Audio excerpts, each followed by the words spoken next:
bonjour à vous toutes et à tous qui nous rejoignez aujourd'hui pour cette nouvelle émission. Je suis Sébastien et bienvenue sur le journal du Nouveau Monde TV. Alors, mon invité du jour va parler de géobiologie, des êtres de la nature. On va apprendre un petit peu à connaître comment nettoyer ces lieux et comment rencontrer et échanger avec les êtres de la nature. Bernard Giraud, bonjour, comment vas-tu? Bonjour, ça va, merci de m'avoir invité. Merci à toi d'avoir accepté mon invitation. Je suis très content de te retrouver, de te retrouver, pardon, on va y arriver sur la chaîne aujourd'hui. Je te remercie beaucoup. Eh ben, je t'en prie. Alors, J'espère que ça va bien se passer et qu'on va pouvoir expliquer pas mal de choses et que tu vas pouvoir parler, poser tes questions. Et voilà, allez, n'hésite pas à me couper si je parle beaucoup, je suis très bavard. bah, pas de problème.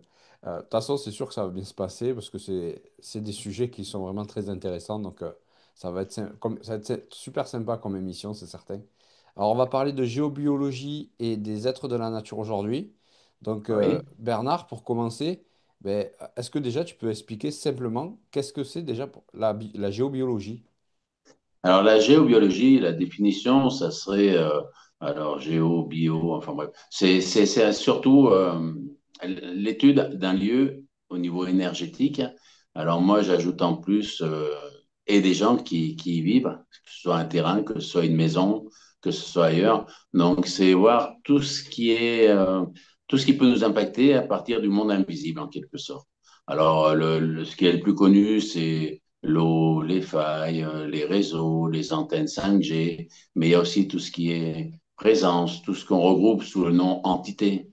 Et D'accord. après, il y a l'histoire du lieu, il y a beaucoup de choses comme ça. Donc, c'est un ensemble d'études, c'est une étude de l'ensemble des énergies qui sont présentes sur un lieu. Donc, D'accord. si je résumais, ce serait ça, et qui impactent le lieu dans un bien ou en mauvais, et les gens qui y sont. D'accord. Et comment tu en es venu justement à devenir géobiologue? Alors, je m'intéressais déjà à tout ça. J'ai été longtemps un randonneur. Je m'intéressais beaucoup à la nature. J'ai toujours remarqué qu'il y avait des endroits où je me sentais bien, d'autres où je me sentais moins bien, comme sans doute les gens qui nous écoutent. Et que ce soit à l'extérieur ou dans des lieux ou avec des gens, mais aussi bien dans une forêt. Il y a des forêts où on est bien et des forêts où on n'est pas bien, Oui. parce que ce qui vit dans ces forêts est pas identique. Et donc, ça a commencé, j'étais déjà sensible à ça. Et un jour quand j'ai acheté ma maison, et j'y étais pas très bien, et comme par hasard, quelques jours après, il y avait des affiches d'un gars qui faisait de la géobiologie, qui faisait une petite conférence dans le village à côté de moi. Ok. Donc, j'y suis allé. Et ça m'a intéressé. Donc, il y a beaucoup de rapprochements dans la géobiologie avec l'énergie des églises romanes, par exemple. Donc, c'était aussi un sujet qui m'intéressait. Et petit à petit, donc j'ai compris pas mal de choses. Je l'ai fait venir chez moi, comme sans doute une bonne partie de ceux qui l'écoutaient. Et donc, il a posé des pierres chez moi. Et je me sentais mieux, mais c'était pas encore ça. Et j'ai voulu faire venir quelqu'un d'autre, mais les prix étaient tellement élevés que je me suis dit, ben, autant apprendre moi-même. Et je me suis lancé là-dedans, en fait, dans l'initiation. Et petit D'accord. à petit, j'ai vu que ça marchait bien, que je ressentais bien les choses, que c'était rapide, que c'était bien. Donc, j'ai continué. J'ai fait plusieurs stages dans différents domaines, la thérapie, l'alchimie, des tas de trucs comme ça, qui sont un peu à la mode, hein. Et puis, du coup, après, j'ai développé mes propres façons de travailler. Et, voilà, c'est ce qu'il faut à partir d'un moment, il faut faire quelque chose qui nous correspond et Oui. plus suivre forcément ce que font les autres. Oui, je comprends tout à fait. Et est-ce que ça peut influencer sur notre bien-être ou notre santé, les énergies comme Complètement, ouais. les failles ou choses comme ça, oui? Complètement. Alors, l'eau et les failles, c'est une énergie qu'on dit tellurique, c'est l'énergie de la Terre. En polarité, cette énergie, elle est négative, elle est moins en polarité, hein. Ça ne veut pas dire qu'elle n'est pas bonne en quoi que ce soit. D'accord. Donc, on est, nous, en équilibre entre la Terre, qui est une énergie moins, et le cosmos, qui est une énergie plus. Donc, on est comme une ampoule. Il faut un plus et un moins pour que l'énergie circule et que l'ampoule s'éclaire. Et nous, c'est D'accord. la même chose. Donc, s'il y a un déséquilibre, trop de moins en général, on n'a jamais trop de plus, mais trop de moins, et bien à partir de là, l'ampoule s'éclaire plus parce que l'énergie circule plus et dans notre corps, et bien du coup, on a des organes qui commencent affaiblir, on a des douleurs, on peut avoir des maladies, on peut avoir des choses comme ça, en plus des manifestations qu'on peut avoir dans les maisons et d'un mauvais sommeil, d'une fatigue chronique, de beaucoup de choses qui en fait peuvent être améliorées dans une grande partie des cas. Oui. D'accord. Oui, ça, c'est des signes qui peuvent montrer que, ben, en fait, énergiquement, ben, le lieu est perturbé. Voilà. Alors moi, je travaille beaucoup sur les enfants. D'accord? Et je me base beaucoup sur ce que ressentent les enfants. Un enfant qui pleure toute la nuit quand c'est un bébé parce qu'il a peur. Les enfants qui, comme presque tous les enfants, voient des monstres, voient des choses, ont peur, demandent d'avoir la lumière ou demandent à dormir avec les parents, des choses comme ça. Ça veut dire que eux voient quelque chose. S'ils voient quelque chose, même si les parents ne les voient pas, ça ne veut pas dire que ça n'existe pas. Donc il y a ça, il y a les animaux. Les animaux ont aussi des endroits où ils ne veulent pas rentrer, ou des endroits particuliers. Il peut y avoir des D'accord. odeurs d'égout, des choses comme ça, dans des endroits où il n'y a pas d'égout. Il peut y avoir des manifestations, des ampoules qui clignotent, des pannes très fréquentes d'électroménager, de tout ce qui est électronique, en fait, électrique. Et voilà, il y a différents signes qui nous alertent, et c'est presque chez tout le monde. D'accord. Comment, quand tu vas, par exemple, chez quelqu'un, comment ça se passe pour faire un check-up, une analyse de la maison? C'est quoi Alors, le déroulé? très souvent, je travaille à distance. Le plus souvent, c'est à distance. D'accord? Et donc, je demande des photos récentes de la maison, de l'environnement de la maison éventuellement, et des personnes qui y vivent, y compris les animaux. Et à partir de là, ben, je regarde les vibrations de chacun, ce que je ressens sur le lieu. Enfin, voilà, après, c'est ma méthode de travail. Bien sûr. Voilà, nos géobiologues travaillent sans doute différemment. C'est comme des maçons. Les maçons ne travaillent pas tous de la même façon, ni avec les mêmes outils. Voilà, après, on adapte justement. Et je fais un diagnostic. Et Ok. ensuite, voilà, je discute avec les gens, à savoir quels problèmes ils rencontrent, leur dire ce que moi je rencontre comme problème pour eux, c'est-à-dire ce qui peut y avoir comme désagrément, voilà, le sommeil, les choses comme ça, des douleurs qu'on n'arrive pas à passer, la maladie, des choses comme ça. Et après, ben, s'ils veulent, voilà, je travaille pour enlever tout ça et on voit ce que ça donne au bout de quelques jours. Il doit y avoir une amélioration en quelques jours D'accord. si je suis sur la bonne piste. Et à partir de là, voilà, ils décident si on continue à travailler ou pas. D'accord. Et est-ce que, alors, j'ai eu vu des reportages, choses comme ça, mais on voit souvent ben, des géobiologues avec des baguettes de sourcier ou des pendules. Tu te sers d'instruments comme ça? Moi, j'ai le pendule que Oui. j'utilise bien. Le pendule est efficace, mais j'utilise les baguettes, etc. Mais maintenant, grosso modo, j'ai besoin de rien, en fait, puisque même le pendule, c'est qu'un outil, hein. C'est D'accord. un outil. Je fais des formations de pendule pour apprendre aux gens, justement, à, à regarder chez eux, à faire plein de choses de la vie courante. Et Oui. on se rend compte que très souvent, alors, quand je fais des cours de pendule, souvent, je commence à expliquer comment on utilise le pendule. Et très vite, 2 heures après, il commence à en passer. Et D'accord. parce qu'on ressent tout et il vaut mieux se baser sur notre ressenti parce que le pendule, c'est nous, mais avec un intermédiaire du cerveau. D'accord. Et à partir de là, ça peut mettre en erreur. D'accord. Et donc, du coup, ouais, le ressenti est enfin, indispensable en géobiologie, quoi. C'est ce qui marche le mieux, Oui, finalement. mais tout le monde a du ressenti. Oui. Les gens, très souvent, on sait pas, très souvent, par exemple, si je prends une mère avec son bébé, elle sait tout de suite si le bébé va bien ou s'il va pas bien. Oui, c'est vrai. Si on entend quelqu'un par téléphone qu'on aime bien, qui est loin, on saura tout de suite s'il va bien, s'il va pas bien, s'il y a du souci. Voilà, tous on ressent les choses. Quand on va dans une forêt, on y est bien, et parfois, comme je disais, on n'y est pas bien. Il y a des lieux où on se ressource, on le sent. Voilà, c'est tout ça, c'est ce qu'on appelle le ressenti. Mais on est dans un monde où on nous apprend pas à travailler avec nos antennes. Il faut que tout soit réglé par la matière. C'est vrai. Donc, les gens ont l'impression qu'avec un pendule, eh bien, très souvent, on dit, je demande à mon pendule me dit. Alors ça induit en erreur, puisque le pendule, c'est nous. Le pendule, c'est un bout de ferraille, hein. Oui. Et les baguettes, c'est la même chose. Donc, ça amplifie des mouvements, donc c'est plus facile quand on débute de ressentir avec les outils. Mais voilà, les outils, c'est comme pour un artisan, encore une fois, s'il n'a pas le bon outil, il n'arrête pas de travailler, il va se débrouiller avec autre chose, hein. Oui, S'il a oublié son marteau, il arrivera quand même à planter son clou avec ce qui lui tombe sous la main, hein. c'est vrai, Et, c'est euh, vrai. et c'est à partir de là que ça devient un bon artisan parce qu'il est capable de se débrouiller et de faire face à l'imprévu. Oui, c'est vraiment un prolongement de nous-mêmes finalement, quoi, l'outil. Complètement, c'est nous-mêmes, c'est nous-mêmes. D'accord. On a des D'accord. micro-mouvements qui sont amplifiés par les baguettes ou par le pendule, mais c'est nous, c'est-à-dire si les gens font attention, ils ressentent avant même que ça bouge. D'accord. Ça devrait être comme ça. D'accord. Tu as parlé d'antenne 5G tout à l'heure. Est-ce que quand tu fais le ressenti d'une maison, est-ce que tu arrives à faire la différence entre des perturbations, on va dire, naturelles et des perturbations enfin, qui ne sont pas naturelles, comme les antennes 5G, la Wi-Fi? Il y a une différence entre les deux? Oui, bien sûr, hein. Donc, les antennes, alors, pour moi, en ce qui me concerne, et c'est que mon avis, on a fait un gros matraquage sur les antennes, sur Linky, sur tout ça.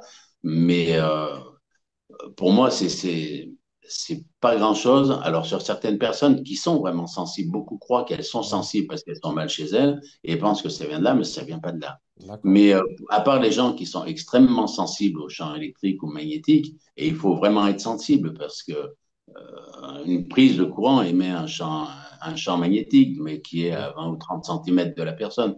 Donc, Oui. pour sentir ça quand on est dans une autre pièce, par exemple, hein, c'est compliqué. Donc, tout ça, ça compte, obligatoirement, ça compte, mais pour moi, j'ai rarement vu que la cause d'un mal-être dans une maison soit liée à ça. De la même D'accord. façon, je ne travaille pas sur le réseau Hartmann, qui est très à la mode, hein, qui est la géobiologie d'il y a 2 siècles. Mais là encore, maintenant, chacun rajoute, il y a le réseau Hartmann, et après, il y a le réseau sous le réseau, il y a un autre sous-réseau. Maintenant, chaque cristal dans le sol émettra un réseau aussi, c'est-à-dire, quand on cherche le réseau Hartmann, on est obligé de chercher tous les sous-réseaux. Et là, il y en a tellement maintenant. Et après, maintenant, il y a plein de gens qui ont plus ou moins inventé, je dirais, d'autres réseaux et ainsi de suite. Donc tout ça, pour moi, je ne m'occupe pas de ça. Et dans mon travail, je me rends compte que moi, j'ai fait beaucoup de maisons, hein, et je me rends compte que les perturbations sont rarement liées à ça. Ça peut être un petit plus à la fin. Comme l'eau, par exemple. Ok. L'eau est importante, les failles sont importantes, ça oui, c'est un problème tellurique, mais voilà, le réseau Hartmann, c'est un réseau électrique, donc c'est un réseau qui, je ne sais pas s'il existait il y a 10 000 ans, mais par contre, euh, on est entouré de tout ça, qu'on le veuille ou qu'on ne veuille pas, et quand on dit qu'on peut annuler un truc du réseau Hartmann, voilà, c'est pas quelque chose. C'est pas quelque chose qui, pour moi, est parmi les choses perturbantes.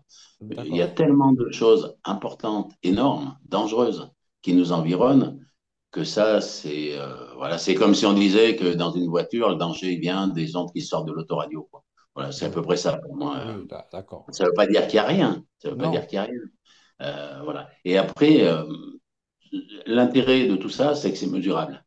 D'accord. Donc, quand les gens se sentent pas bien, ils font. Alors, moi, je ne suis pas spécialisé là-dedans. Il faut être électricien, électronicien, faut être spécialisé. Donc, quand c'est un problème de réseau, je conseille aux gens de choisir, comme pour une prise de terre, de choisir un électricien.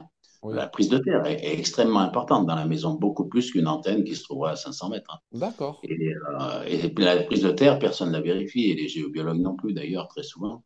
Et voilà, tout ce genre de choses. Mais les perturbations principales, pour moi, viennent du monde invisible, mais pas tellement de ces rayonnements. Il y a une grosse mode par rapport à ces rayonnements. Alors, c'est pas faux non plus, hein. Il y a forcément une incidence, Oui. mais pour moi, c'est pas majeur dans tout ce qui se passe, quoi. D'accord. Encore Justement, une fois, c'est que mon avis. c'était ma prochaine question. Justement, tout à l'heure, tu parlais d'entités. Entre les entités et les perturbations naturelles ou pas naturelles, comme on vient de parler de la Wi-Fi, choses comme ça, est-ce que déjà tu ressens quelque chose de différent quand c'est une entité? Et comment tu fais pour t'en débarrasser quand elle est accrochée, on va dire, dans une maison, si c'est le bon terme? Entité, ça, c'est un mot générique, Oui, entité. On met tout dans entité. Donc, tout ce qui est invisible et perturbant est entité. D'accord. Alors, déjà, ça crée forcément beaucoup de, comment dire, quand on dit entité, aux gens, ça parle pas. Donc, parce que des entités, il peut y en avoir des mauvaises, mais il peut y en avoir des bonnes. Oui, c'est vrai. Une âme errante est une entité. Mais ça pourrait très bien être l'âme de la grand-mère qui est partie, qui est pas partie dans la lumière, qui est décédée et qui est là pour essayer de nous aider. Ça peut être des âmes qui sont tenues par des choses beaucoup plus sombres. Ça peut être des âmes qu'on appelle du bas astral, qui, elles, aiment s'amuser à nos dépens et profiter de leur invisibilité. Alors, c'est ce qu'on trouve, par exemple, dans les cas de paralysie du sommeil. Mais ça peut être aussi les forces du mal, ça peut être énormément de choses, en fait. Donc, entité, D'accord. c'est générique et c'est souvent, comment dire, c'est souvent une façon de ne pas nommer les choses. D'accord. Pour moi, encore une fois, hein. Oui, oui. C'est-à-dire, quand on dit, ah oui, il y a des entités chez toi. Alors, en général, les gens qui pensent avoir des choses chez eux, ils ont toujours quelqu'un qui connaît, qui est médium, qui leur dit qu'il y a un enfant dans le grenier ou quelqu'un qui est mort dans le puits. Enfin bref. Alors, ça peut être vrai aussi, hein, mais ça l'est pas toujours. Mais et jamais j'ai entendu des gens qui m'aient dit, il y a quelqu'un qui est venu chez moi, qui m'a dit qu'il y avait des forces du mal, qu'il y avait ci, qu'il y avait de la magie noire, qu'il y avait des tas de choses qu'on trouve énormément, D'accord. mais qui ne sont pas toujours ni détectées ni corrigées parce que c'est très particulier, c'est très dangereux. Oui. Et donc, c'est une façon de regrouper un terme qui parle aux gens. Quand on dit entité, ils savent qu'il y a quelque chose, mais c'est pas précis, quoi. D'accord. Et par exemple, quand tu essayes de te débarrasser de ces esprits et bon, entités, est-ce que ça, est-ce que ça peut se, on va dire, se retourner contre toi parce que eux veulent Ah, bien sûr. rester à cet endroit-là et toi, ben, tu es là pour les faire Non, déguerpir, quoi. non seulement ça peut, mais c'est comme ça pratiquement à chaque fois. C'est-à-dire D'accord. à chaque maison que je fais, je sais que je peux y laisser ma peau. Donc c'est encore quand on fait ce travail-là, c'est un peu comme quand on est bénévole pour aller aider les femmes en Afghanistan. On sait qu'on peut y laisser notre peau. Les gens savent qu'il y a un risque. Ils partent pas comme ils partent à la plage, hein. Oui, bien Une sûr. infirmière qui travaille sur des virus, les premières infirmières qui ont travaillé sur le Covid, il y en a qui en sont mortes, hein. Mais toutes les infirmières ont travaillé là-dessus sans savoir ce que c'était. Donc, toutes les infirmières, alors les infirmières, le personnel médical en général, c'est un personnel que j'admire parce qu'ils sont toujours dévoués et C'est toujours vrai, hein. exposés Tout à et fait, c'est vrai. toujours mal considérés très souvent, quoi. Oui, Alors, c'est un peu ça. Donc, à chaque maison que je fais, alors maintenant, j'ai pris de l'assurance, je me suis perfectionné, voilà, je me suis fait des alliés aussi dans l'autre monde, et puis j'ai des guides qui sont puissants, et donc j'arrive à me protéger de beaucoup de choses, et déjà par le ressenti, c'est déjà savoir ce qu'il y a dans le lieu est important, bien sûr. mais si je tombe sur quelque chose de plus puissant que mes guides, c'est moi qui serai détruit, et ça peut m'arriver à chaque maison, ça. Et D'accord. après, ça peut m'arriver, je travaille sur un lieu et je rentre chez moi et dans la nuit, je vais être réveillé par des choses que j'aurais oubliées dans le lieu et qui vont essayer de m'arrêter le cœur, qui vont, voilà. Des choses comme ça, c'est très fréquent. C'est en ça que j'alerte toujours les gens qui du jour au lendemain, se déclarent guérisseurs, pasteurs d'âme et ainsi de suite parce qu'ils ne savent pas vraiment à quoi ils sont exposés. Ils n'apprennent pas comment se protéger et, euh, et ils ramènent tout ça chez eux, quoi. D'accord. Donc, c'est compliqué. Tu as un rituel ou avant de commencer quand même pour de protection, quelque chose? Alors, normalement, quand j'explique aux gens comment faire ça, je leur dis toujours, donc déjà, il faut être un peu pointu en détection déjà, hein. Il Oui, faut être capable d'utiliser un pendule, des baguettes, de sentir beaucoup de choses du monde invisible, pas uniquement entité, mais quel genre d'entité. Et je dis toujours normalement aux gens, voilà, la première chose, avec leur pendule, par exemple, c'est demander, est-ce que je peux le faire? Est-ce que je oui. suis capable de le faire? D'accord. Ça devrait être la première question qu'on se pose. Après, il y a des rituels de protection. Donc, il y a des gens qui se protègent par la prière, d'autres avec d'autres systèmes. Mais il y a aussi beaucoup, quand on parle de la sauge blanche, par exemple, quand il y a quelque chose chez soi, des entités, justement, des choses comme ça, et qu'on dit aux gens de brûler de la sauge, euh, pour moi, c'est New Age parce que ça ne fait pas partir ni les entités ni les choses mauvaises.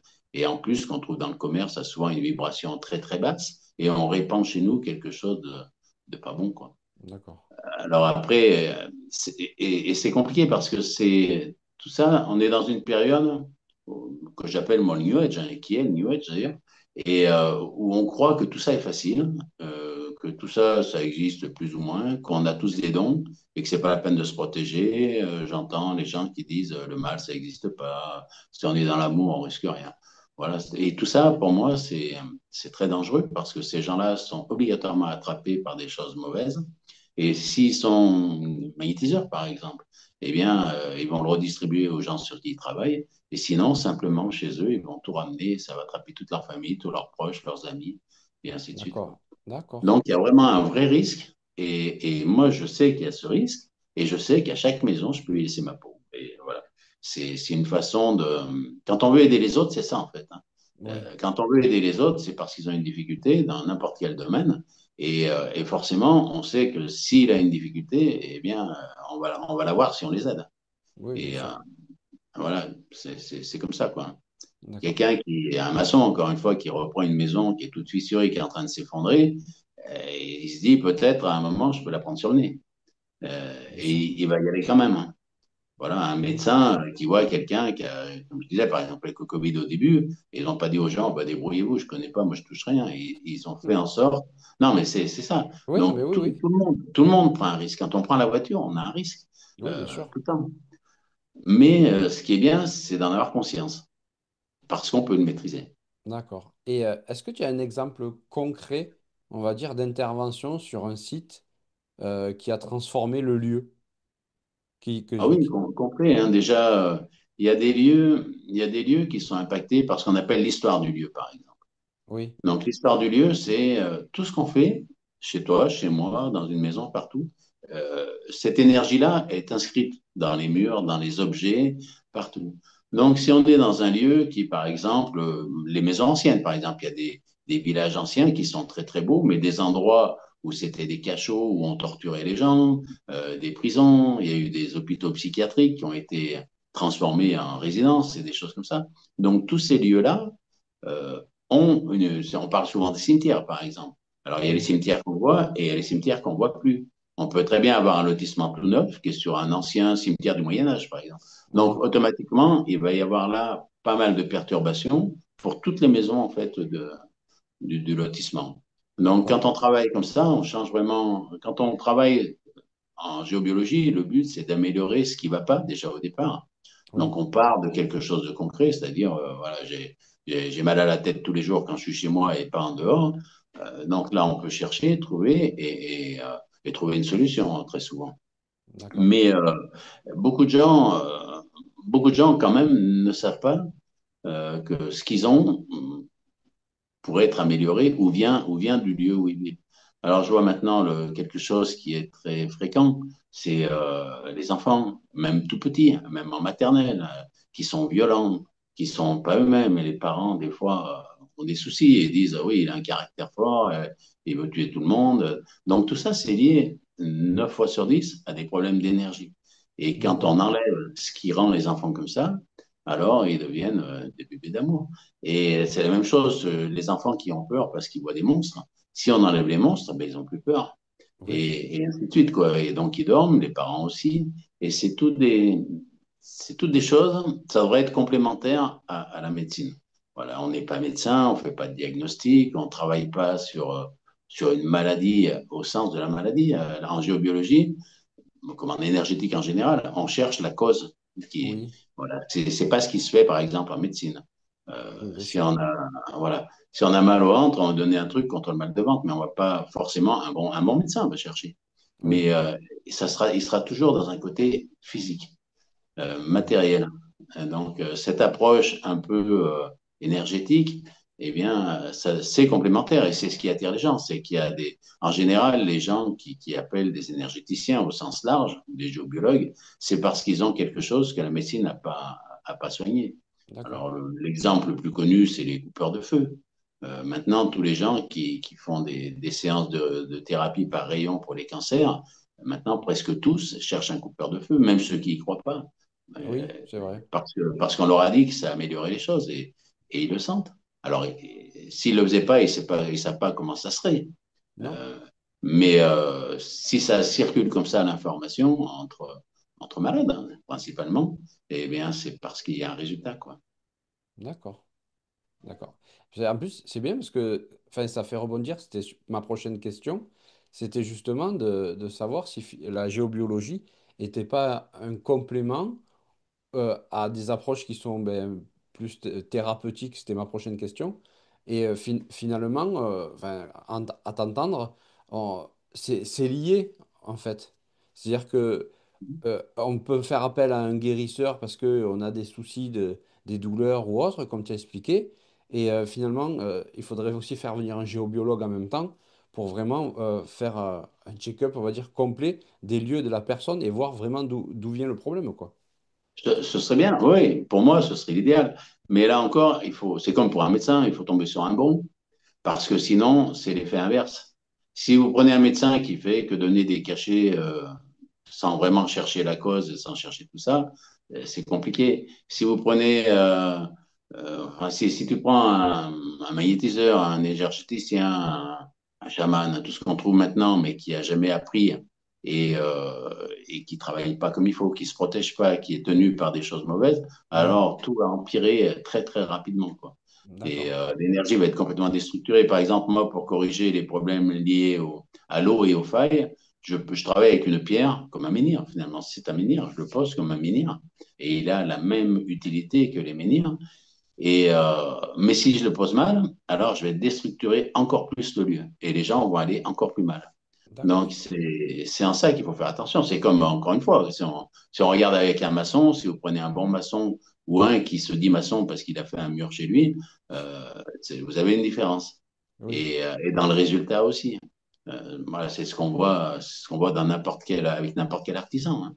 Euh, un bon artisan, il va trouver des choses que les autres n'auront pas vues. Et il D'accord. saura rectifier des choses. Mais s'il travaille mal, alors il va empirer le problème ou en créer un autre. D'accord.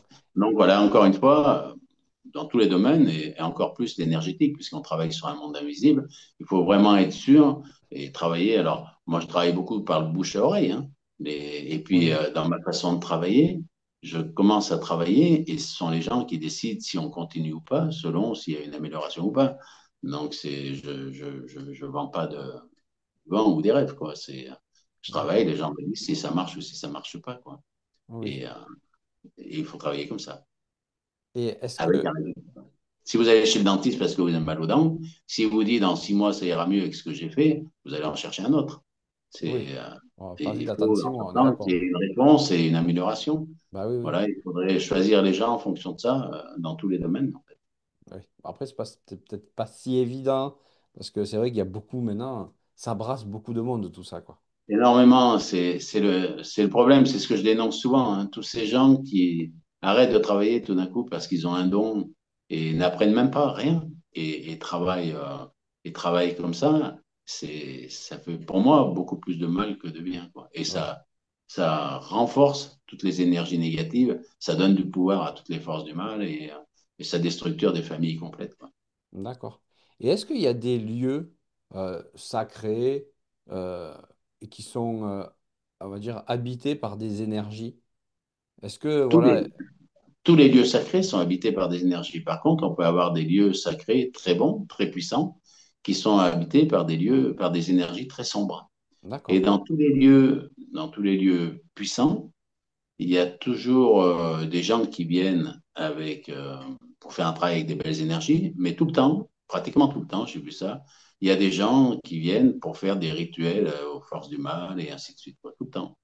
d'accord, Alors, les lieux sacrés, alors c'est ce que j'explique, même dans des églises, très souvent dans les églises, quand on rentre maintenant, alors les églises où il y a de moins en moins de messes, où il y a tout ça, deviennent des lieux, comment dire, inhabités, et là, automatiquement, sont squattés par des forces très sombres qui profitent de ça. Donc, très souvent dans les églises, dans les statues de la Vierge, les statues des saints, très souvent, ce sont les forces du mal qui sont dedans. d'accord, Alors, les gens qui font attention le sentent, mais c'est rare parce que on part du principe que si on est dans une église, c'est que tout va bien. Et c'est pas le cas. Un lieu sacré, c'est la même chose. Un site mégalithique, s'il est connu, il y a de grandes chances qu'il soit habité par des forces très mauvaises. Il y a d'accord, beaucoup d'endroits où on parle de réchauffer, de choses comme ça, et c'est surtout des forces du mal qui y sont. Et qui sont là pour attendre les gens qui viennent, parce qu'à partir du moment où ils viennent sur un lieu dit sacré, alors je m'intéresse beaucoup au mégalithisme, donc je vois beaucoup ça dans le mégalithisme. Les Oui, gens se collent contre les pieds en disant oui, voilà, c'est extraordinaire, ouvrez-vous au lieu. Et donc, ces forces-là attendent que ça pour attraper tous ceux qui viennent faire ça. d'accord, Donc, dans tous les cas, sacré ou pas sacré, il y a des énergies puissantes, automatiquement, anciennes, mais pas toujours bonnes. Voilà. Donc là encore, c'est ce que j'expliquais dans une forêt. Une forêt peut très bien avoir été le lieu de rituels très mauvais dans le passé, habité par la sorcellerie, voilà. Tout ça, ça existe vraiment. Mais encore d'accord, une fois, les gens n'y font pas attention en règle générale, quoi. d'accord. Oui, forcément. C'est vrai que c'est pas la chose à laquelle on penserait peut-être en premier, alors qu'en fait, Voilà. oui, c'est quasi important ou obligatoire de faire un ressenti quand même avant de faire quoi que ce soit sur des sites, quoi. Ouais, mais en fait, dès qu'on demande aux personnes comment vous vous sentez ici, comment vous trouvez, euh, très souvent, les gens disent, bah là, c'est pas terrible, tiens là, tout d'un coup, j'ai mal au ventre, tout d'un coup, je me sens pas bien. En règle générale, on sent beaucoup de choses, D'accord. mais il est difficile déjà de mettre des mots dessus et de se Oui, faire confiance et de pouvoir partager ça avec d'autres. Dans notre domaine, alors, beaucoup de gens euh, aiment ça, mais n'osent pas en parler aux autres, à leurs proches. d'accord. Parce que de suite, on passe pour des fous. Voilà. Nous, on connaît ça avec Jérôme, mais, euh, mais voilà, on est habitué à ça. Et puis, bon, on sait aussi démontrer ça, le faire sentir aux gens et rectifier ce qui ne va pas. Mais très souvent, les gens sentent, mais ne croient pas en eux. D'accord. Voilà, c'est comme ça. Si on les amène au restaurant et qu'on met une assiette devant eux, tout de suite, ils vont dire, ah oui, ça m'inspire, ça m'inspire pas. Oui, Ça, je mange pas, je le sens pas. De l'extérieur, ce resto, je le sens pas, j'y vais pas. Donc ça, oui, mais pour un lieu, non. Parce qu'on n'est pas habitué, simplement, hein. oui, Mais c'est vrai qu'on n'est si pas tout le monde habitué. réagissait de la même façon en disant, tiens, comment je suis avec cette personne, comment je suis à tel endroit, alors ils auraient un bon diagnostic, très souvent. Oui, le ressenti est plus qu'important, Ouais, quoi, finalement. ouais. Et quand tu vas sur des sites, parce que j'ai vu que souvent tu vas sur des sites en forêt ou des sites qui sont, on va dire, connus, Oui, que ça soit en Bretagne, il y a la forêt de Brocéliande, c'est en Bretagne, Brocéliande, oui. voilà, ou d'autres sites. Est-ce qu'il y a on entend souvent aussi, et même tu en parles, des êtres de la nature? Alors, des aides de la nature, il y en a dans tous les lieux où la nature est encore vivante, c'est-à-dire où l'homme n'a pas tout saccagé. C'est-à-dire, si je vais, par exemple, au Massif central, qui est une région encore assez préservée, l'accès n'est pas facile. Il y a beaucoup de coins où il y a des grosses roches, où c'est escarpé, etc. Donc, on n'a pas trop tout rasé pour mettre soit des champs, soit des vignes, soit des maisons, ou Oui, des usines, ou des trucs comme ça. Donc là, la vie est encore vivante. Le lieu est encore vivant, la vie est toujours présente, mais il y a des tas d'endroits où la vie, pour moi, encore une fois, tous ces grands champs cultivés sur des dizaines, des centaines ou des milliers d'hectares, ils ont tout rasé, les arbres, tout ce qui existait en fait.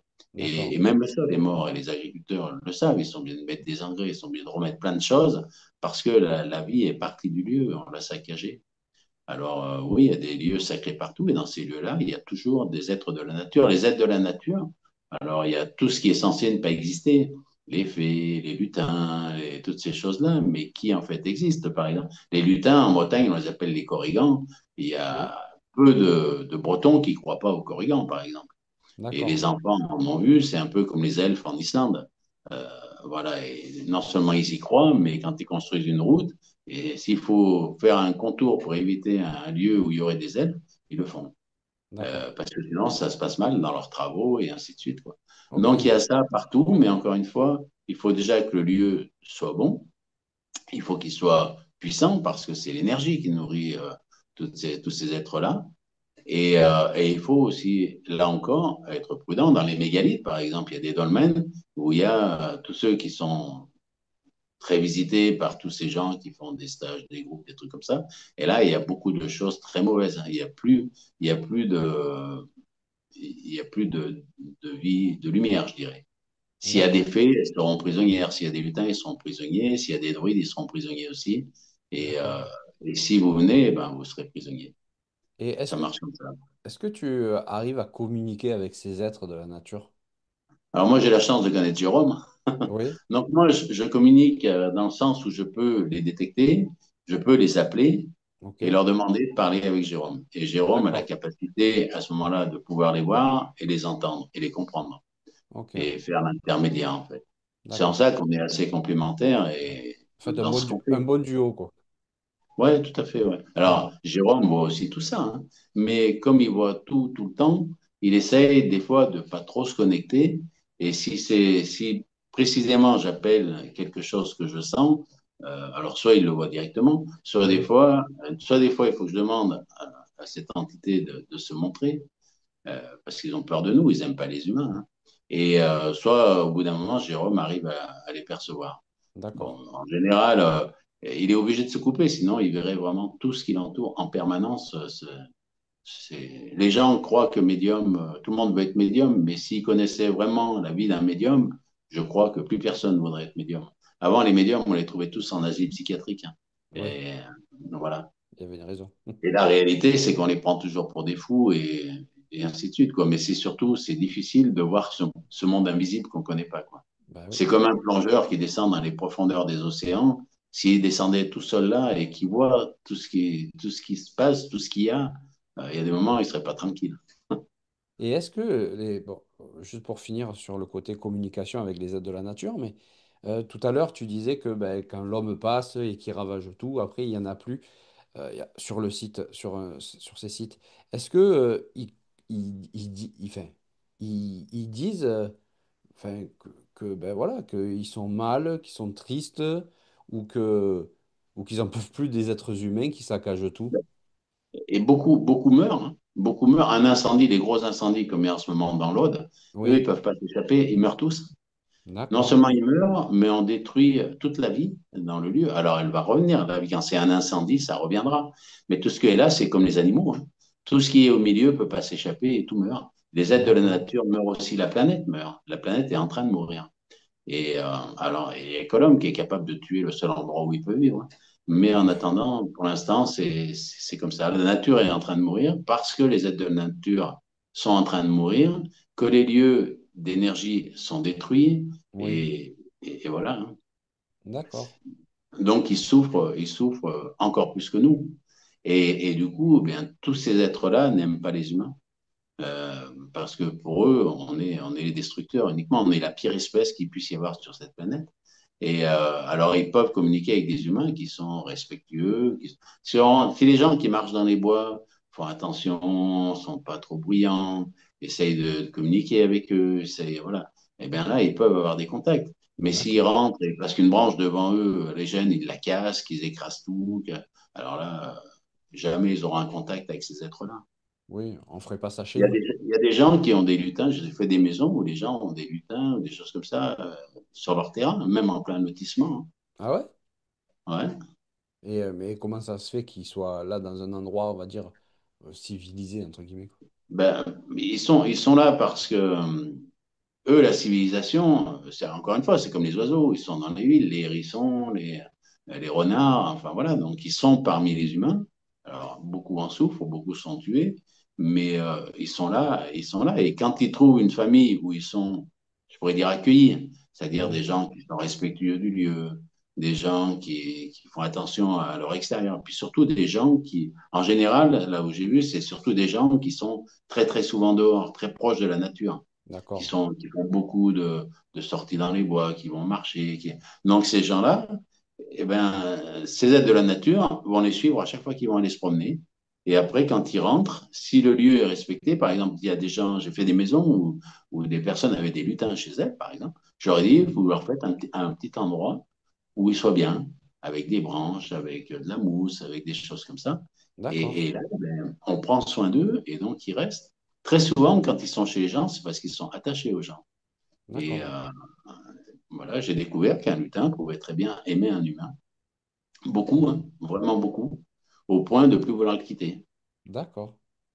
Et ça arrive. Et voilà, moi, je travaille beaucoup avec des esprits de la nature, avec des fées, avec tout ce monde-là qui est censé pas exister, Oui. parce que je respecte tout ce monde-là, quoi. Et comment, à t'entendre, bon, on a l'impression que qu'ils sont là, enfin, depuis toujours, et enfin, je pense que c'est le cas, mais comment ils voient en fait ben, les êtres, c'est un peu la même question mais, que tout à l'heure, mais comment ils voient les êtres humains de leur œil à eux? Est-ce- Eux nous voient tout le temps. Ils nous perçoivent. Nous, on ne les perçoit pas. Mais eux nous perçoivent. C'est-à-dire, si on remonte dans le passé, si on remontait à Cro-Magnon et surtout Néandertal, par exemple. Néandertal, le physique, la matière, ils n'étaient pas trop dedans, en fait. Par contre, ils sentaient tous les lieux, l'énergie des lieux, ils sentaient toutes ces forces-là, ils pouvaient travailler avec certaines forces-là. Il y a des druides qui travaillaient avec des dragons, ou avec des loups, voilà. Euh, de nos jours, il y a certainement des gens qui sont capables de rencontrer des renards, des lions, et qui ne seront pas attaqués parce qu'ils ont une approche ou qu'ils sont différents. Et D'accord, à cette époque, c'est comme ça. Mais plus on remonte dans le passé, plus la vibration est de moins, enfin, au plus on descend, c'est dans le sens inverse, depuis Cro-Magnon à nous, la densité est de plus en plus forte, on est de plus en plus dense, de plus en plus matière, et eux, non. Donc, eux, on ne peut pas les percevoir parce qu'on ne perçoit plus que la matière en règle générale, oui, mais eux voient à la fois le monde invisible et notre monde. Ils nous d'accord, perçoivent, ils nous voient, ils nous entendent. Quand on rentre dans un bois, ils nous disent, ils nous entendent à 3 kilomètres. Ils sentent notre odeur à 3 kilomètres. Alors, d'accord. ils détestent, par exemple, pour faire un contact avec des êtres de la nature, si on va marcher dans les bois, ils détestent les parfums, ils détestent toutes ces choses-là qu'on met. Oui, tout ce Si qui est on leur fait des offrandes, il faut que ce soit des choses de qualité. Voilà, naturel. on peut mettre des noisettes, on peut mettre des fleurs, des choses comme ça, mais il faut que ce soit quelque chose de qualité, c'est-à-dire qu'il n'y ait pas d'engrais dedans chimiques, qu'il n'y ait pas, Oui, bien sûr, qu'il y ait je pas eu de comprends. traitement, et ainsi de suite, quoi. D'accord. Et est-ce que ces êtres de la nature ont un rôle dans l'équilibre de la planète? Est-ce que... Certains oui, comme les Ouais, fées. Les d'accord, fées gèrent toute la planète. C'est très élevé énergétiquement une fée. Les fées, d'accord, elles sont situées hiérarchiquement par leur force, par leur pouvoir, elles sont situées entre les anges et les archanges. Donc, d'accord, donc la plus petite des fées est plus puissante que le plus grand des anges. On pourrait dire comme ça. Alors, ils ne sont d'accord, pas en rivalité, ils bien n'ont sûr. pas la même fonction, donc il n'y a pas de comparaison vraiment. Mais Oui, une fée est extrêmement puissante et elle gère tout ce qui est l'esprit de la nature. Après, dans les sorties qu'on fait avec Jérôme, on fait sentir aux gens, euh, là, on va en faire une bientôt fin septembre, et on va à la forêt de Velguat en Bretagne, qui est un lieu un peu magique. Alors, où pour beaucoup, le lieu est naturel, et nous, on montre qu'il n'est pas tant que ça. Et surtout, comme c'est un lieu puissant en énergie, il y a beaucoup de choses de la nature. Et oui, avec Jérôme, on peut faire des contacts. Alors, souvent, j'appelle ou Jérôme les voit, ce qu'on appelle justement comme ça les lutins, etc., mais aussi ce qu'on appelle le petit peuple, qui eux sont des humains, mais qui vivent 400-500 ans. d'accord, Ou alors ce qu'on appelle les élémentaux, c'est-à-dire l'esprit de l'eau, l'esprit de l'air, et ouais, des choses comme ça. Jérôme peut communiquer avec, et on peut faire, souvent ces êtres-là nous proposent aux gens qui sont avec nous de les soigner. d'accord. Et donc, les gens, il y a des gens avec nous qui se sont soignés. Et le but, c'est qu'ils sentent. C'est pas seulement de nous croire, c'est surtout qu'ils sentent, hein. Mais bien Et sûr, ils sont soignés par des esprits de l'eau, par ce qu'on appelle les ondines, qui passent à l'intérieur du système sanguin. Voilà, il y a des choses comme ça. Ces êtres-là, il y a des fées. Il y a des gens qui ont des fées comme guide. Alors, il y en a qui ne le savent pas. Il y en a qui le savent parce qu'ils sentent. Et là encore, dans ces sorties comme ça, quand on est avec les fées, il y a certains à qui les fées ont demandé si elles pouvaient devenir leur guide. Donc, à la base, ils ne nous détestent pas. Ils font le oui, tri entre ceux qui sont respectueux de tout ça et ceux qui ne le sont pas. d'accord, Mais ils nous aident. Ils nous aident. Voilà, je connais pas mal de gens qui ont des faits avec eux. Et ils le savaient pour une grande majorité, ils le sentaient, ils s'en doutaient. Mais c'est oui, toujours des gens qui sont beaucoup à l'extérieur, proches de la nature, qui travaillent avec la nature. Voilà. Et là, c'est une façon pour eux d'être aidés dans leur travail. Parce qu'ils d'accord, font un travail voilà, pour la nature, pour la planète, qui ne sont pas destructeurs, mais au contraire, qu'ils essayent de préserver ou de développer quelque chose, quoi. d'accord. Donc, ces êtres-là, on peut communiquer avec. Alors, pas comme Jérôme. Jérôme est le seul que je connaisse qui soit capable comme ça. J'ai jamais connu personne d'autre capable de parler avec une fée, ni même de les sentir, simplement. D'accord. Mais, mais elles peuvent très bien être avec nous. Et là, les personnes, très souvent, les sentent. Comme un défunt, des fois. Comme un défunt. Il y a beaucoup de gens qui ont perdu quelqu'un et qui disent fais-moi un signe et ça tape dans le mur régulièrement. La télé s'allume. Il y a Oui, beaucoup de manifestations dans les maisons qui sont faites pour faire des signes aux gens. oui, c'est vrai. Alors, comme ça fait peur, eh bien, même si c'est des entités gentilles, des âmes gentilles, eh bien, ils ne le font pas parce qu'on a peur. D'accord. Voilà, c'est aussi quelque chose. Comme ça, donc D'accord. des fois, les aides de la nature, par exemple, les lutins, quand on marche dans les bois, les lutins sont très, très farceurs, ils sont comme des enfants. Ils aiment nous faire des croche-pattes, ils aiment nous faire tomber des branches dessus. Et eux, Jérôme nous dit, ils rient, ils sont pliés de rire, tellement ça les amuse quand si quelqu'un tombe parce qu'ils ont fait un croche-patte. Et Oui. il y a des gens qui, on le sent quand une fois, si on est attentif, il y a des moments où on a l'impression d'être poussé, on a l'impression de. Voilà, les gens qui sont vraiment, qui se promènent en lâchant un peu la tête. Ben, d'un coup, ils vont avoir l'impression, quand on marche dans dans les feuilles mortes, des fois, on voit comme quelqu'un qui marche à côté de nous. On voit une trace de pas dans les feuilles mortes qui nous suit, des choses comme ça. Alors, encore une fois, il faut savoir si on est dans un lieu qui est bon ou pas. Et donc, il faut vraiment Je, ressentir le lieu avant toute chose. je Mais vais, je, autrement, voilà, tout ça, c'est des choses que beaucoup de personnes ressentent en fait, hein. je vais parler pour moi là, mais c'est vrai que des fois, ça arrive que quand on sort promener ou autre, on a l'impression d'être épié. Comme si Ouais, c'est ça, quelqu'un hein. nous regardait. C'est On- ça, ouais. Mhm. alors du Chez coup, soi, dehors, c'est souvent ça, ouais. Mhm. Alors, ça peut être, encore une fois, ça peut être bon ou ça peut être mauvais. Et ce qui est important, c'est de savoir à ce moment-là comment on se sent. Est-ce qu'on se sent plutôt bien, plutôt apaisé, ou est-ce qu'on commence à se sentir lourd, mal au ventre, des migraines, mal quelque part, on a l'impression d'être essoufflé. Et là, ça veut dire que c'est quelque chose de pas bon et qu'il d'accord. faut pas rester. J'ai une question que je voulais te poser tout à l'heure sur la géobiologie et qui m'est sortie la tête, mais là, elle m'est revenue. Mais est-ce que, même, ça peut faire aussi partie avec des aides de la nature, mais est-ce qu'une maison ancienne et une maison neuve peuvent être toutes les deux de la même façon, on va dire, perturbées? Ah oui, oui, complètement, hein. C'est Mais pas même parce une que... maison complètement neuve, encore une fois, selon l'endroit où elle est construite.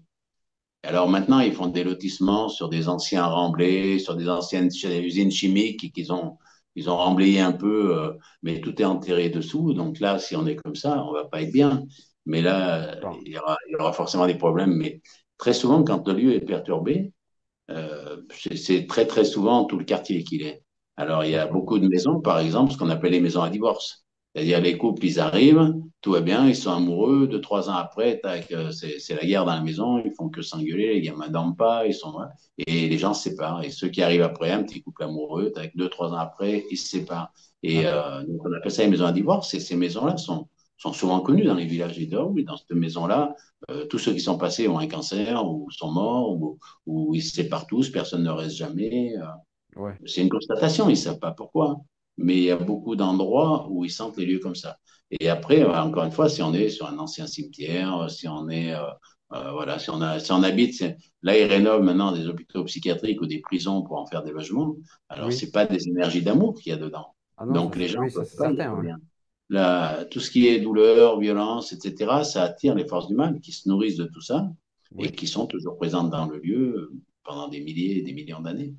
Alors, si on est au milieu, ben, on va se faire dévorer pareil. Ah Notre oui. énergie sera mangée par tout ce monde-là. Ah non, mais oui, oui, je suis tout à fait d'accord. C'est vrai que construire des logements sur un ancien hôpital psychiatrique, je pense que les énergies qu'il y a dans ces lieux ne sont pas très bonnes et habiter là-dedans, oui, ça doit être très bizarre. Je pense qu'on doit ressentir des choses un peu Voilà, mais bizarres, hein. très souvent, les gens ne savent pas ce que c'était avant. Et quand Oui, ils construisent, des fois, ils ont construit sur des anciens remblais, sur des trucs comme ça. Les gens ne savent pas forcément. C'est comme quand ils construisent dans zone inondable parce qu'on les a autorisés et que le jour où il y a une catastrophe, on leur dit, ah oui, ben, ouais, ouais, ça, eh ben, ils ne le savent pas quand ils achètent, mais ils en subissent non, les conséquences. Et en oui, général, là, il y a jamais de responsable, quoi. non, Voilà. ben non. Oui, C'est non, mais comme oui. ça avait été à Vaison-la-Romaine, comme c'est à beaucoup d'endroits, hein. Oui, Et comme ça sera sûrement un jour sur la Côte d'Azur avec tous ces lotissements, tout ce qui a été créé sur tous les coteaux. Et voilà, la nature, elle n'est pas faite pour supporter tout ça, quoi. Non. Ah non, mais par contre, Et elle va s'en pour débarrasser. engendrer de l'argent et vendre des maisons et Voilà. des terrains, voilà. Le reste, c'est pas grave, ça compte pas. Alors, ouais, non, ceux qui font ça ne pensent pas toujours à mal, hein, mais Non, ne se rendent pas toujours compte. non, mais c'est Mais sûr. bon, quand on construit des maisons sur des anciens machins ou d'usines chimiques où tout a été enterré et Oui, qu'on construit dessus, euh, on sait quand même, enfin, il y a toujours quelqu'un qui sait ce qu'il y a dessous, quoi. oui, Mais pas toujours. forcément les gens qui achètent, quoi. Oui, ça c'est clair. Pour Ce monde revenir. est comme ça. Oui, Ce oui, monde est comme ça, hein. ouais, bah, C'est de c'est la vrai. même façon qu'on ne choisit pas son voisinage, hein, Non, et des fois, voilà, on en subit les conséquences, les conflits de c'est vrai. voisinage. Ça peut aller très très loin, hein. Oui, ça c'est sûr. C'est pire des fois que tout ce qu'on peut trouver dans les maisons, hein. Ouais, c'est vrai, oui, tout à Ouais, fait. Oui, je suis d'accord. Juste pour revenir aux êtres de la nature, est-ce que, comment dire, ils sont liés à la nature? Donc, est-ce que ils influent sur la croissance ben, des plantes, enfin, des saisons, des cycles, choses comme ça? ça, c'est beaucoup le rôle des fées, oui. Ça, D'accord. c'est les fées qui font ça. Ouais. Les fées, le monde des fées ressemble beaucoup au monde de Clochette, le dessin animé. Ok. C'est beaucoup comme ça. Il y a des fées qui s'occupent, il y a des fées de la nature. Les fées, elles ont des couleurs différentes en fonction de leur fonction. Par exemple, les fées de l'eau sont des fées bleues, donc elles gèrent tout ce qui est eau. Les fées de la D'accord. nature sont souvent vertes. Les fées de la lumière sont différentes. Enfin, mais toutes ont une fonction. Une fée travaille 24 heures sur 24, ne s'arrête jamais. Et D'accord. c'est elles qui font. Alors, si je le dis, il y a beaucoup de gens qui vont rigoler, mais c'est elle qui s'occupe de la floraison, c'est elle qui s'occupe de sauver les arbres. Alors là, on lutte contre leur travail. Les humains détruisent tout ce qu'elles créent, Oui. mais, euh, mais tout ça, bien sûr, est géré en permanence par ce monde invisible. Alors, il y a ça, mais il y a aussi les énergies présentes dans les lieux. Il y a aussi les druides des civilisations d'avant, Oui. qui, grâce aux pierres levées, par exemple, harmonisaient des lieux ou renforçaient l'énergie. Et ça a été beaucoup dans l'agriculture, où avant, ils ont beaucoup fait tomber tous les menhirs, et maintenant, il y en a beaucoup qui en remettent, mais n'importe comment, quoi, ça ne sert plus à rien. Mais qui se rendent compte qu'avant et après le menhir qu'ils ont fait tomber, c'est plus du tout pareil dans leur récolte, dans beaucoup de choses, quoi. D'accord. Comme ça. Et est-ce que les fées, les esprits de la nature, ils essayent de nous transmettre quelque chose? Est-ce que, parce qu'ils ont une conscience plus élevée que l'être humain, enfin, je présume, hein, Ah, euh, beaucoup. et est-ce qu'ils ont quelque chose à nous transmettre pour qu'on soit Non. meilleur? Je sais pas comment le dire, mais Non, à transmettre, non. Éventuellement, comme une fée, comme les gens qui ont des fées qui restent avec eux pour les aider dans leur travail. oui, Donc, elles peuvent aider, mais transmettre, non. Un lutin, ça vit dans la nature comme un oiseau. Un d'accord, lutin, on pourrait dire, c'est comme un oiseau qui serait invisible. C'est-à-dire, d'accord, il est là, il vit, et voilà, quoi. En plus, il fait rien de particulier sur la nature, mais c'est un habitant ancien de notre planète et d'accord, qui, au fur et à mesure des civilisations qui passent, sont détruits de plus en plus. d'accord. Et donc, du coup, c'est des êtres, par contre, que, comme tu dis, qui peuvent nous aider, même nous soigner? Les fées, pas les Oui, lutins. oui, oui, oui, pour les faits, oui. Ouais. D'accord. Oui, les fées, beaucoup, bien sûr, comme les druides. Alors, quand on dit druide, c'est pas du tout celte. C'est-à-dire, les druides remontent, les plus récents, c'est à peu près 5 6 000 ans. D'accord. Après, il n'y a plus de druides. Après, Moi, il y a des celtes quand tu me dis, qui connaissent plus tout ce monde-là. quand tu me dis druide, moi, je pense à Panoramix, hein, je te dis la vérité. Oui, pourquoi pas. Voilà, Mais mais Panoramix, dans la situation de temps où il est, c'est plutôt celte. d'accord, Voilà. Tous les druides qu'on a eus en Gaule étaient des Celtes. Alors, d'accord, les vrais druides sont toujours présents, encore de nos jours. Il y a des gens qui ont cette connaissance qui remonte à 50 000 ans, mais, euh, mais qui la transmettent que de maître à élève. Il n'y a rien d'écrit jamais, parce que quand on maîtrise ces énergies-là, c'est très puissant. Donc, oui, quelqu'un qui veut faire du bien avec peu, mais quelqu'un qui veut faire du mal avec peu. Et ça s'est d'accord, toujours passé comme ça. Il y a des druides qui travaillent avec les forces du mal, et il y a des druides qui travaillent avec les êtres de lumière. Ça a tout le temps été comme ça. On est dans une planète où dans un monde où tout est polarisé. Il y a toujours un Oui, plus, un moins, un bien, un mal, oui, un blanc, un oui. noir. C'est la, Voilà, la dualité. la dualité tout le temps, voilà. D'accord. Ok, ouais, je Mais comprends. tous ces êtres-là, eux, transmettent. Les druides, par exemple, pourraient très bien. Les druides transmettaient et avaient des élèves, des vrais, je parle, hein, c'est-à-dire pas Oui, les sept, encore une fois, hein, mais ceux qui ont 5, 10, 20, 50 000 ans. Ils avaient des élèves à qui ils apprenaient tout ça, qui après allaient sur toute la planète et aider les civilisations de l'époque. Donc, par exemple, les Cro-Magnons. Les Cro-Magnons voyaient des druides qui leur apprenaient beaucoup de choses.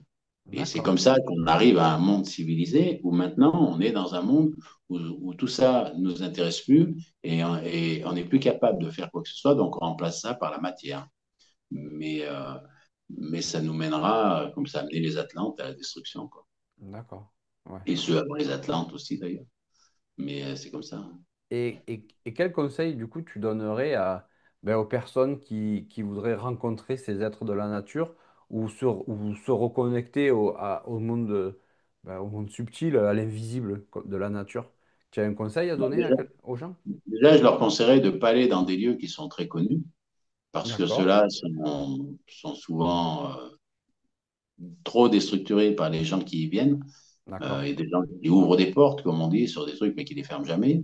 Il y a des. Voilà, donc ces gens-là ne sont pas acceptés. Quand on est sur un Oui, lieu druidique, par exemple, il y a un gardien tout le temps. Quand on est dans une tombe égyptienne, il y a un gardien tout le temps. d'accord, Et, d'accord, et ce gardien est là pour protéger. Donc si on vient et qu'on n'est pas respectueux, on va se faire détruire. On ne le saura pas. Nos corps énergétiques seront détruits.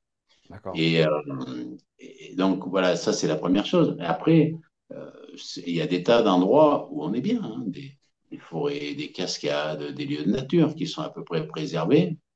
Hmm. Et si on est là-bas, qu'on leur parle, parce qu'ils nous entendent, même dans Oui, la tête, ils nous entendent. Avant, tout le monde communiquait par télépathie, même Cro-Magnon. Et on est toujours des Cro-Magnons. Mais quand je dis Cro-Magnon, c'est 12 000 ans, quoi. oui, Mais si on fait ça, qu'on leur parle, qu'on leur demande de se faire sentir, si nous, on a une bonne énergie, il faut aussi qu'on ait une bonne énergie. bien sûr. C'est-à-dire, voilà, il y a différentes façons d'avoir une bonne énergie, hein, soit faire nettoyer un lieu par quelqu'un, soit par la prière, soit avec des encens, voilà. Donc, il faut qu'on ait déjà rien de tout ça sur nous quand on rentre dans un lieu sacré, hein. Donc, moi, quand on fait les journées, par exemple, sur des lieux sacrés, Oui, j'enlève tout ce qu'il y a sur les gens, puisque je suis capable de le faire, c'est mon travail. Et de d'accord. façon quand on rentre dans le lieu, je sais qu'on n'amène rien de sombre, et déjà ça, tout le lieu le sait. Après, on se présente à l'arrivée dans un lieu, donc il y a différentes façons de se présenter. Mais Ok, quand on se présente comme il faut, tout le lieu sait qui on est. Tout ok, le lieu sait qu'on est respectueux, qu'on sait présenter, qu'on n'est pas des envahisseurs. d'accord, Et à partir de là, après, si on fait attention, eh bien, les gens qui ont une bonne énergie, des belles personnes, etc., vont sentir des choses. Alors, elles vont sentir aussi des mauvaises choses si elles sont dans un lieu où il y en a. d'accord. Voilà, ce qui est important, c'est toujours détecter est-ce que c'est bon, est-ce que c'est pas bon, comment on est. Et si on se sent bien, si on a l'impression qu'il y a des choses bien, pas avec notre tête, mais notre ressenti, Oui, alors si on essaie de connecter ces êtres-là, il y a plein de gens qui les sentent. d'accord.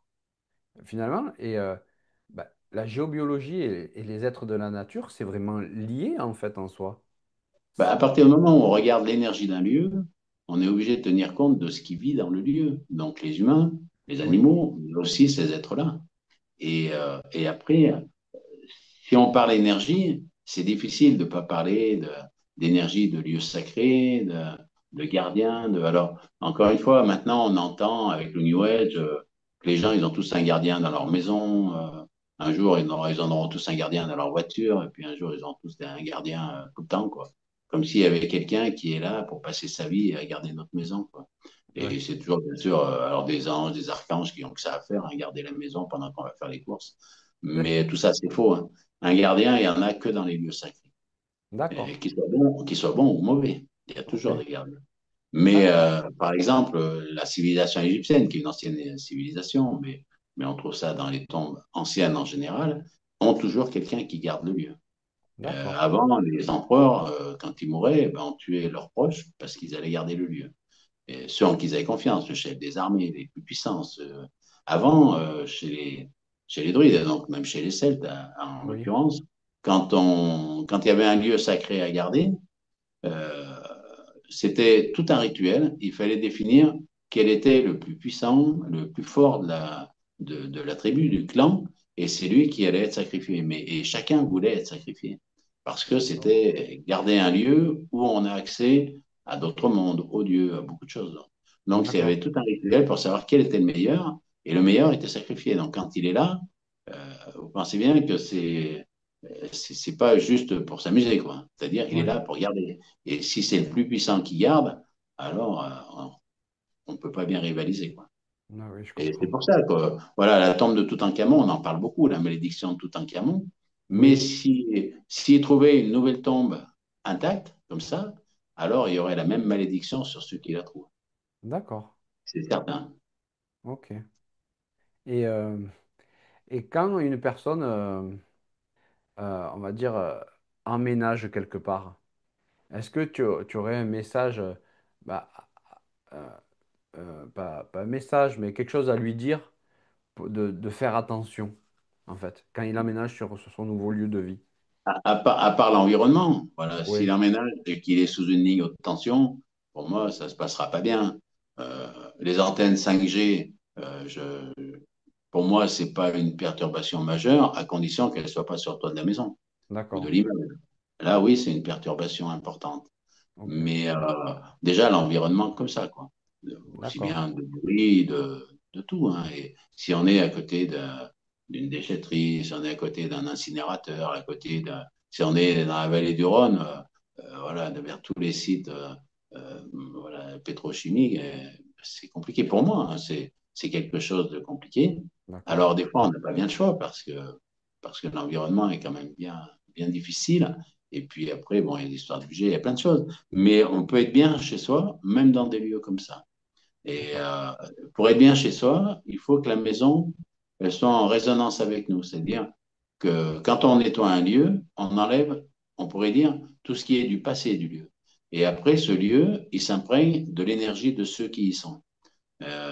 Et à partir de là, si ces gens ont une mauvaise énergie, ils vont remettre du mauvais dans le lieu. Mais Oui. s'ils ont une bonne énergie, ils vont y être bien chez eux. Et D'accord. les indicateurs, pour moi, qui sont importants à écouter, ce sont les animaux et surtout les enfants, parce que les enfants parlent plus que les animaux. Et quand ils disent qu'il y a des monstres, c'est qu'il y a des monstres. D'accord. Alors, quand on les punit pour qu'ils le disent plus, ils le disent plus, mais ça Oui. ne change rien au problème, quoi. Oui, ça n'empêche pas qu'il les voie toujours, quand même, même s'il il le Voilà. dispute. Ouais. Quand un bébé qui hurle toute la nuit et qui se réveille toute la nuit en hurlant, alors soit il a mal quelque part, mais si le médecin ne trouve rien, alors on peut se dire peut-être dans la maison il y a quelque chose qui le réveille. Et D'accord. s'il y en a un peu plus grand qui parle un peu et qui dit peur, peur, peur, eh bien on écoute. Mais dans la réalité, c'est très très rare que les parents écoutent les enfants. Et même quand c'est comme ça, que les gens ils m'appellent parce qu'ils me disent ah, il me dit qu'il a peur, qu'il voit des monstres, et je lui dis il ressemble à quoi? Oh, bah, je sais pas, je n'aurais jamais demandé. À quel moment? Oh, bah, je sais pas. Oh, mais c'est des trucs d'enfants, ils me disent. Alors, on lui a supprimé ses livres, on prive de télé. Voilà. C'est souvent comme ça, en fait, la réalité. Parce D'accord. que parce que c'est difficile de savoir. euh, on n'est pas dans un monde où on croit vraiment à tout ça, à part maintenant tout ce qui est New Age.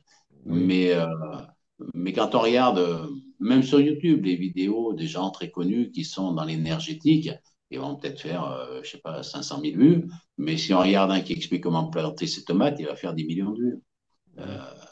Les gens sont encore dans la vie, quoi. Mais c'est surtout ce que disent les enfants. Un enfant, ils me disent toujours, quand je parle avec eux, qu'ils ont des trucs, ils me disent, mais tu ne pourras pas m'aider. Parce que ce qu'il y a, ça n'existe pas. Et parce qu'ils sont les seuls à le voir et que tout le monde leur dit que ça n'existe pas, que c'est pas vrai, que c'est des caprices, que c'est ci ou ça, quoi. Oui, De la oui. même façon que les enfants qui sont violents, les gens, ils voient que leurs enfants sont violents, mais ils disent, oui, c'est normal, c'est l'âge. Oui, mais c'est normal parce que c'est ça. C'est le Les gens qui caractère. sont très fatigués, par exemple, surtout les hommes. Oui. Les hommes, quand on leur dit qu'est-ce qui va pas, Ah bon, non, ça va. Je dis, vous n'êtes pas fatigué? Ah si, si, je suis fatigué, mais parce que je fais beaucoup de trucs. Vous avez pas mal au dos? Ah si, si, j'ai mal au dos, mais parce que ça, vous dormez bien? Ah non, non, je dors bien, je dors pas bien, mais j'ai jamais dormi. Vous avez pas ça? Ah si, si, j'ai ça. Je dis, finalement, vous avez mal au dos, vous dormez pas, vous avez ça, et vous trouvez tout normal. Ouais, Un jour, vu comme ça, vous avez peut-être raison. Non, mais c'est comme ça. On est habitué, depuis enfant, à faire avec. j'ai l'impression de Alors, m'entendre là en fait un peu. ouais, mais c'est c'est très masculin, en Ouais, fait, ouais, ça. c'est ça. Et, et c'est comme ça. Donc, à partir du moment où on refuse de voir et d'entendre, alors forcément, on ne se rend pas compte et on subit. C'est comme avec les gens. Comme avec les gens qui ne se rendent pas compte de quelqu'un qui ment, qui est mauvais, qui est des arnaques, en qui on peut avoir confiance ou pas. C'est comme Oui, ça. Dans les réunions de travail, des fois, comment dire, un peu agressif, un qui râle tout le temps, etc. Toute l'ambiance va être modifiée et tout le monde va finir par s'engueuler, tout le monde va être énervé, c'est tout le vrai, monde va oui. rentrer épuisé, juste pour un. Et il y en a qui disent, ah bah tiens, je sais que ça va être comme ça, bah, je me protège de lui, et voilà. C'est comme ça, c'est comme en voiture. Ceux qui ont l'habitude en voiture, ils voient un bon conducteur, un mauvais conducteur, ils se méfient. Euh, voilà, Oui, c'est c'est vrai. comme ça. Tout à fait. Donc, quand on rentre chez soi, il faut faire attention à ce qu'on ressent, si on est bien, pas bien, si on parle surtout par rapport à un autre lieu. Il y a des gens qui me disent, quand je suis en vacances, tout va bien, dès que je rentre chez moi, ça va plus. Ça veut dire qu'il y a un problème hein, dans la maison. Donc, c'est d'ailleurs D'accord. pour ça qu'ils l'appellent. Mais les enfants, les animaux sont importants.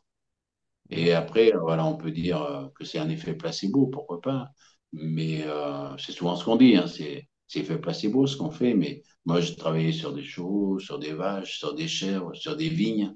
Et sauf si c'est placebo jusque sur les vaches, les chèvres et les moutons, je veux bien, mais autrement. Et puis si tout est placebo, alors qu'on apprenne aux gens à faire du placebo, Bah si oui, ça oui. soigne. Ah oui, ça c'est C'est sûr. voilà. Oui, c'est vrai, oui. C'est tout à fait Parce vrai, que oui. je Je dis suis aux gens, ils disent, d'accord. ouais, mais c'est placebo, c'est placebo. Je dis, ben voilà, les médecins, par exemple, ils disent toujours, oui, quand on coupe le feu, ouais, voilà, c'est un effet placebo. Je dis, ben, pourquoi vous ne l'apprenez pas, l'effet placebo? Ce serait facile, vous pouvez tout soigner comme ça ne Bah oui, coûterait rien à la Sécu, c'est et vrai. ce serait le nouveau monde. Mais ça ne C'est marche pas tout à comme fait ça. vrai. Non, ça serait trop facile. Voilà, ouais. Bernard, pour les personnes qui voudraient te contacter, euh, Ouais. ils peuvent passer. Ah, alors, il est parti, on va le remettre. Hop. Ils peuvent passer par ton Facebook où il y a ton numéro de Voilà, téléphone. Facebook. Donc, j'ai le Facebook Bernard Guiraud, tout court, où on peut me demander un ami d'ailleurs. J'ai la page Facebook Bernard Guiraud, géobiologue, qui est accessible à tout le Celle-là. monde. Oui, J'ai mon téléphone, le téléphone, c'est 06 20 43 74 06. voilà. Et j'ai l'adresse mail. Alors, tout ça, ça figure aussi sur la page Facebook, hein. Oui. Donc, l'adresse mail, c'est guiraud.bernard ou bernard.guiraud, je me rappelle plus. Guiraud.bernard Guiraud.bernard. guiraud.bernard@outlook.com. C'est ça. Voilà, C'est donc on ça. retrouve ça aussi sur la page Bernard Guiraud, géobiologue. Alors, bon, on peut m'appeler, des personnes m'envoient des photos pour me demander si je ressens quelque chose dans les maisons. Voilà, tout ça, c'est pas payant, hein. Ou pour parler de choses comme ça, avec des problèmes avec les enfants, surtout le comportement des enfants, c'est de plus en plus maintenant les ados, les gamines qui se scarifient, qui font des tentatives de suicide à répétition. Très, très souvent, c'est un problème énergétique, en fait. Alors, pour le savoir, eh bien, je fais un travail là-dessus. Et si le lendemain, leur caractère a changé, c'est que c'était bien ça. D'accord. Et très souvent, les enfants le sentent, qui ne sont pas vraiment eux-mêmes. Les gens qui ont des grosses colères sentent souvent que c'est plus fort qu'eux, quoi. Après, des fois, ils regrettent ou ils ne se rappellent même pas. Et voilà, tout ça ce sont des choses du monde actuel assez récentes et sur lesquelles on peut travailler. Alors, ça vaut toujours la peine d'essayer de voir ça, hein. Quand Bien je sûr. travaille, je travaille et en principe, au maximum en 3 4 jours, il y a un début d'amélioration si c'est bien ça. S'il ne se passe D'accord. rien, qu'il n'y a pas de changement, ben, je dis aux gens, je ne peux pas vous aider, quoi. Le problème n'est pas énergétique, Oui, ou en tout cas, je ne peux pas le régler. oui, il est Mais s'il y ailleurs, a de quoi. l'amélioration, après, on peut continuer le travail jusqu'à ce qu'il n'y ait plus rien. Alors, parfois, la durée, ça dépend de ce qu'il y a, et ça dépend du nombre de personnes, ça dépend des superficies. Si je travaille Sur des vaches, s'il faut travailler sur 200 vaches, c'est plus long que si je travaille sur un studio avec une personne. Oui, ça c'est Mais, certain. mais voilà, mais autrement, je pense, moi, je pense très fort qu'il y a beaucoup de problèmes que les gens rencontrent qui peuvent être traités de cette façon-là, à condition de tomber sur quelqu'un qui sache faire. Et quelqu'un qui sache faire, c'est avoir un résultat rapide. Oui, C'est comme avec un médecin ou un dentiste ou un chirurgien. Quand on va le voir, on s'attend à ce qu'en quelques jours, il y ait un début d'amélioration. bien sûr. Et, là, c'est la même chose. Donc, je conseillerais trop aux gens déjà de regarder le bouche à oreille, regarder ce qu'on dit des uns et des autres, et après, surtout, d'exiger d'avoir un résultat, quoi. Bah, bien entendu. Surtout si c'est payant. Si la personne Oui, travaille gratuitement, on ne peut pas exiger grand-chose. non. Mais si c'est payant, il faut qu'il y ait une amélioration rapide. Oui, bien sûr, c'est normal quand même. C'est Voilà, normal. enfin, c'est ma vision des choses, hein. Quand les gens vont voir Jérôme pour la voyance, quand ils ressortent, ils sont convaincus ou ils ne le sont pas. C'est-à-dire, c'est pas. Il y a des gens, ils me disent, ils ont fait venir quelqu'un, ils disent, voilà, dans un mois, dans 2 mois, ça ira mieux et tout. Moi, moi, j'accepterais pas ça pour moi. Je dirais, bon, d'ici 2 mois, je vais aller voir quelqu'un d'autre, quoi. Oui, non, ça c'est sûr. On va attendre 2 mois quand même. Oh. Ouais. Non, mais voilà, c'est ça, hein. Dans tous les domaines, hein. C'est comme ça. Donc, dans celui-ci encore plus, puisqu'on travaille sur le monde invisible, on travaille dans une période où beaucoup de gens se font passer pour des guérisseurs, des chamans. Maintenant, on est dans un monde où les gens achètent un tambour et sont chamans. Oui, tout à fait. C'est comme ça, hein. Alors, et ils ont beaucoup de monde parce qu'il faut faire voilà, et des belles vidéos, des belles affiches, des trucs, ça marche. Mais voilà, c'est comme ça. Moi, je pense qu'il faut quand même se baser aussi sur le résultat. Moi, il y a des fois où je ne peux pas aider les gens et je le reconnais, hein. Je dis, ben non, voilà, j'arrive pas. Voilà, il y a des gens qui D'accord. m'appellent, d'autres géobiologues, parce qu'ils ont des cas qu'ils n'ont pas réussi à régler. Et voilà, ils disent, moi, j'ai pas réussi. Est-ce que vous pensez y arriver? Et voilà. Puis moi, j'essaie. Chaque maison, je suis jamais sûr avant du résultat. C'est en le faisant. Je travaille sur des tas de cas que j'imaginais même pas avant, quoi. D'accord. Et c'est en essayant qu'on voit s'il y a un résultat ou pas. D'accord. Ok. Tu as aussi une chaîne YouTube avec Oui, Jérôme. oui. Au-delà des mondes. Hop, on va la montrer. Hop, au-delà des mondes. Au-delà des mondes. Donc, c'est une chaîne où parfois on fait venir des invités. Alors, des invités, on n'en fait pas venir trop, mais des gens qu'on a découverts et voilà, on a trouvé qu'il y avait un travail bien fait, des gens qui étaient des belles personnes. Donc, on invite. Autrement, on fait beaucoup de contacts avec l'au-delà dans différents domaines avec Jérôme, Oui, où, par exemple, on a fait des sujets sur les maisons hantées, sur les mégalithes, des choses comme ça avec moi. d'accord. Donc, il y a pas mal de vidéos et on parle aussi des lieux où on va parfois faire des journées là et où on montre que les lieux, rien que par leur beauté, ben, c'est déjà intéressant pour les gens d'y aller aussi, quoi. D'accord. Voilà. En tout Comme cas, on voit sur la première ligne, là, la ligne en dessous, il y avait un endroit où on voit une pierre verte, là, le deuxième en partant de la gauche. C'est un à lieu Cidobre. où on va aussi, qui est un lieu magnifique. Et voilà, rien que pour le lieu, voilà, on explique aux gens des lieux qui sont beaux pour qu'ils puissent même y aller faire un tour et ressentir les choses, hein. Voilà. Ok, on est sur une chaîne YouTube qui fait aussi un peu de documentaire, du coup. Oh, c'est pas vraiment un documentaire. Avec Jérôme, on fait pas des milliers de vidéos, mais on parle de ce qu'on connaît. Et ça, c'est important. Quand on fait venir des gens, par exemple, on a fait venir une personne il n'y a pas bien longtemps qui fait des élixirs floraux. Et donc, c'est une personne que j'avais rencontrée, que j'ai dit à Jérôme, bah, tiens, je la trouve bien. J'ai dit, on va voir ce qu'elle fait. Donc, on est allé la voir. Elle est à Notre-Dame de la Salette, donc qui est un lieu puissant. C'est un lieu d'apparition de la Vierge.